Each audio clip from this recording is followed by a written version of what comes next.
familia, que si tiene la familia que tiene, bueno, Cintia, que fue mi compañera, ahora la veo,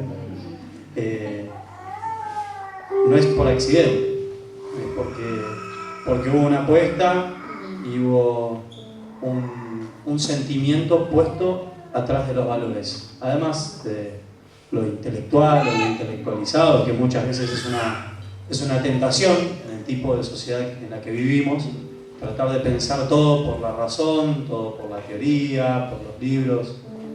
Hay cosas que siguen siendo misteriosas y que no se explican. No se explican para el que procesa todo solo con el cerebro y no con el corazón, no con la fe. El Papa Francisco, en una de las últimas encíclicas, en Evangelii Gaudium, dice que el principal problema del mundo es la tristeza. No la pobreza. La pobreza es un estado económico, no la salud, no la comida, no la vivienda. Es la tristeza en la vida, es no saber qué queremos, no dominar nuestro cuerpo. Recién justo había una placa que había visto, me había parecido muy interesante, la Corintios, que tiene que ver, de alguna manera, ¿o ignoráis que vuestro cuerpo es templo del Espíritu Santo, el cual está en vosotros, el cual tenéis de Dios, que no sois vuestros? Tiene que ver con una primera idea, que es cómo podemos salir a conquistar el mundo si no nos conquistamos a nosotros primero. Y muchas veces con las adicciones o con muchos de los problemas a los cuales nuestra sociedad está expuesta, desde la ansiedad, desde problemas no resueltos, se nos lleva y se nos pone en un lugar en el que es muy difícil dominarnos a nosotros mismos, y las necesidades del mundo externo dominan lo que nosotros necesitamos y nos lo distorsionan. Hay un proceso, y de hecho el Mahatma Gandhi hablaba de los pecados capitales de nuestra sociedad, y uno de los más importantes es: no existe la práctica religiosa, cualquiera sea el Dios, cualquiera sea la fe, no existe la religión sin sacrificio.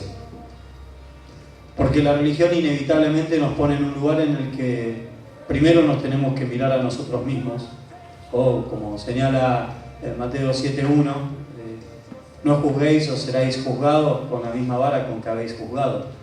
¿Cómo podemos juzgar a otros si antes no nos juzgamos a nosotros? Borges escribió en un libro que se llama Elogio de la Sombra una idea que es por demás interesante, y le recrimina a Dios y le recrimina a Jesucristo que no le puede pedir que le ponga la mejilla a su enemigo, que no puede perdonar a su enemigo, no puede perdonar a alguien que le causó un daño enorme, irreparable. Mató a alguien por quien siente afecto, le ofreció droga, le hizo un mal a alguien a quien apreciaba mucho cuando no a sí mismo. Por eso cobra mayor fuerza lo que plantea Mahatma Gandhi, que es: no existe la práctica religiosa sin sacrificio. Y Borges creo que no entendió la religión, porque él no era religioso. No le puede exigir él a Dios, nadie le puede exigir a Dios que Dios nos esté reclamando que sí, a nuestro enemigo lo tenemos que amar. No solamente lo tenemos que perdonar, lo tenemos que amar. Ahora, eso es imposible si nosotros no nos dominamos primero, a nosotros mismos. Y esto se lo digo como intendente, además. Te vuelve muy libre, te vuelve poderoso. Te vuelve poderoso ser el primero en conocer tus defectos, en saber cuáles son tus debilidades, hacerte cargo. El orgullo es un problemón. El ego es lo peor que nos puede pasar. Estar vacíos en nuestro cuerpo es lo peor que nos puede pasar.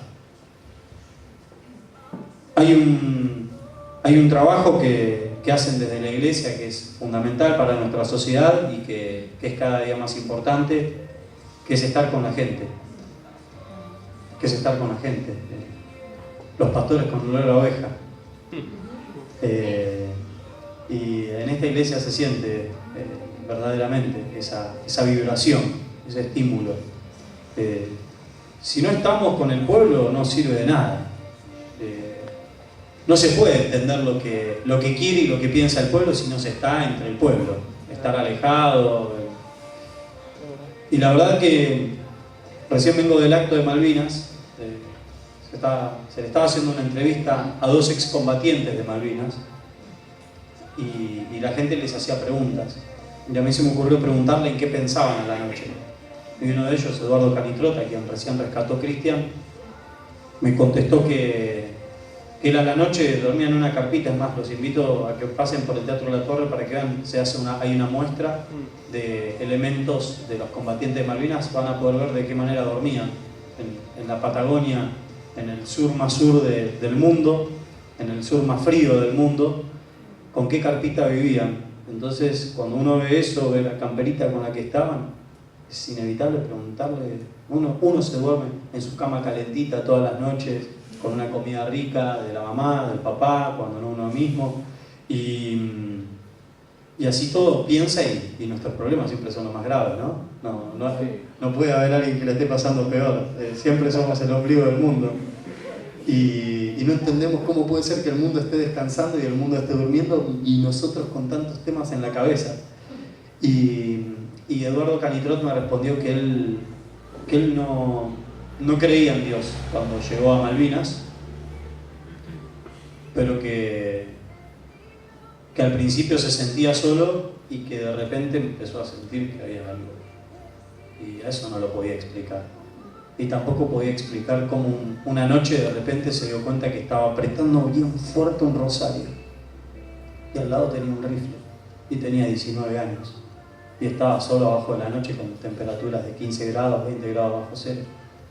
Me dijo que ahí se encontró con Dios. Justo cuando pensaba que se estaba por quedar solo. Y no puedo evitar pensar en que y lo digo como alguien que también tengo mi relación conflictiva con la fe y con Dios, y cada día soy más creyente. Cada día soy más creyente. Dicen que son los favoritos de Dios. Los más rebeldes, los que se hacen más preguntas. Y es una cosa que nadie debería privarse de hacerse preguntas, plantearse. ¿Soy mejor que esto que estoy criticando? Yo no lo hago. ¿Puedo señalar con el dedo cuando no me lo estoy aplicando a mí mismo? Y hoy hablando, también estuve en un acto a la mañana de Malvinas, después me fui a Ayacucho, había un encuentro regional de un montón de dirigentes políticos de toda la sección, y bueno, hablaban de algunas cosas, estaban al tanto de algunas cosas que yo había hecho acá en Pinamar: la reducción del sueldo, mudarme al hospital, contar la transición, abrir las cortinas de mi despacho, que también es una cosa simple, pero la mayoría de la gente descubrió que el despacho del intendente está ahí a la vista porque abrí las cortinas. Yo les puedo, y Cristian estuvo adentro, el despacho desde adentro tiene una vista muy linda, un jacarandá que da a la vereda, que ahora bueno, ya perdió sus flores, y la verdad que privarse de esa vista cada mañana es un pecado. Y estaban al tanto de muchas de las cosas que yo había hecho en este tiempo, y alguien se me acerca y me dice, de mala manera, me dice: dar el ejemplo no es la mejor manera, no es la mejor manera de liderar. Dar el ejemplo no es la mejor manera de liderar. Es la única.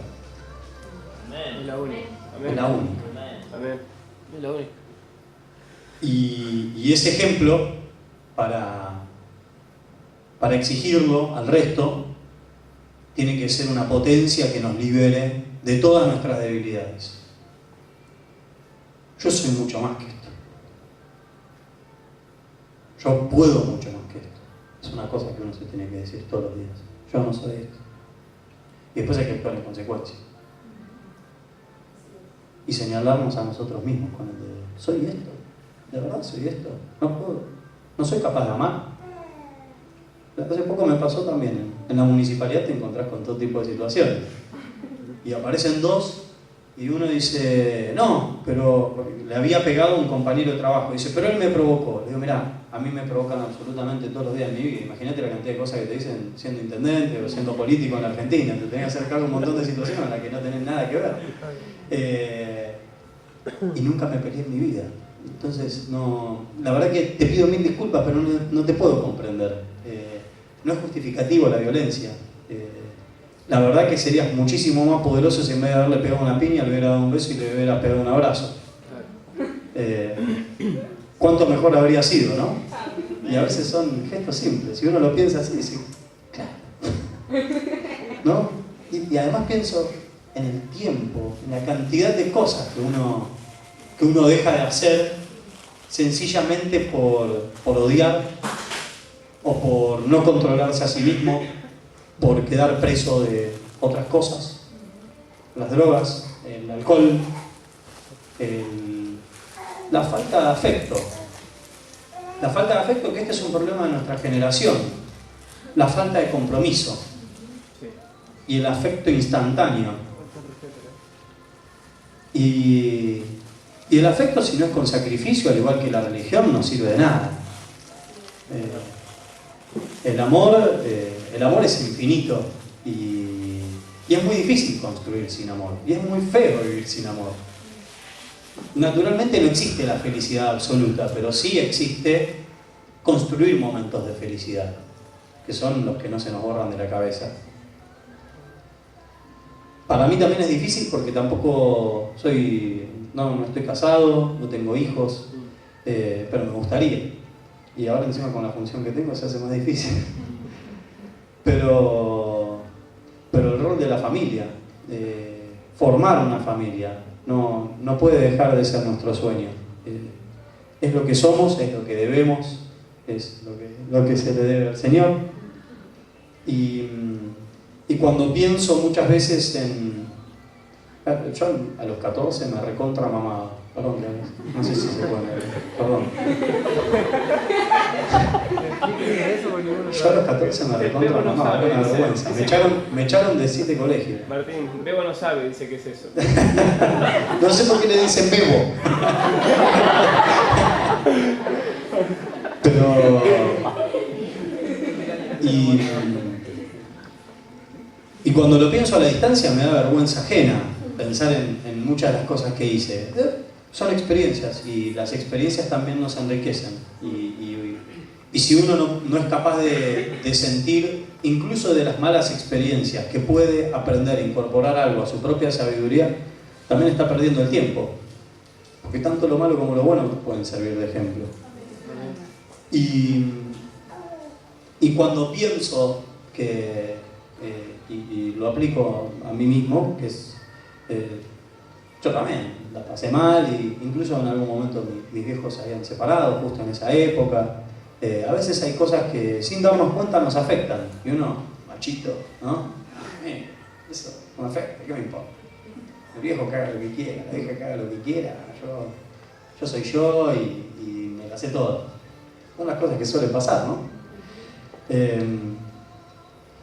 Y a la distancia uno se da cuenta de lo equivocado que estaba y que a veces la realidad nos afecta hacia adentro mucho más de lo que nos gustaría aceptar. Es más, tiendo a creer, de los amigos que me tocó conocer, las personas que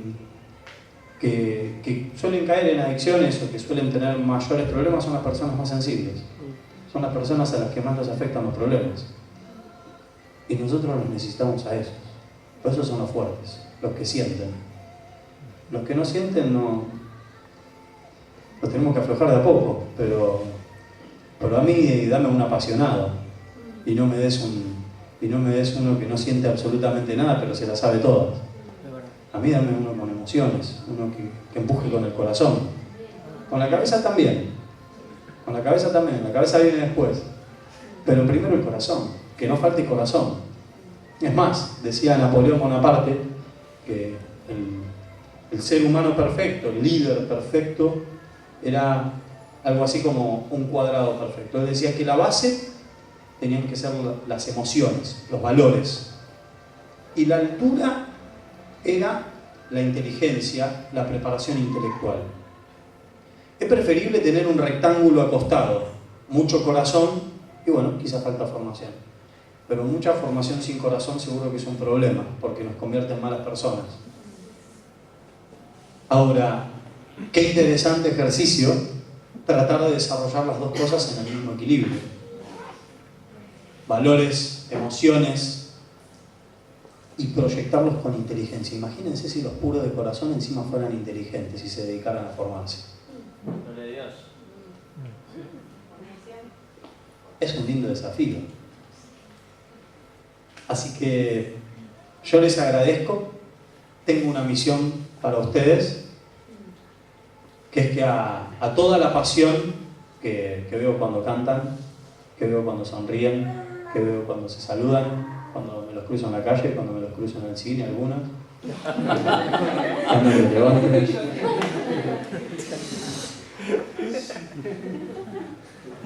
que a esa pasión, además, le den inteligencia. Inteligencia en la vida, no hace falta ir a estudiar a Harvard. Inteligencia en la vida.